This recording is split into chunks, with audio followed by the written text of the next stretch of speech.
कोणाचं प्रेशर आहे तुझ्यावर? सांगितलं ना तुम्हाला, असं काही नाहीये. सावित्री,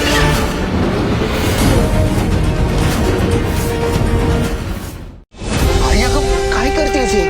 धैर्य, साविदा, नाहीतर आपलं हे घर बर्बाद व्हायला वेळ नाही लागायचं. खरं खरं सांग, कोणामुळे करतेस तू हे सगळं? कोणाचं प्रेशर आहे तुझ्यावर? सांगितलं ना तुम्हाला, असं काही नाहीये. सावित्री, मराठी कला विश्वातील अशाच अपडेट जाणून घेण्यासाठी डेली चक्कर रिजनला नक्कीच सबस्क्राईब करा.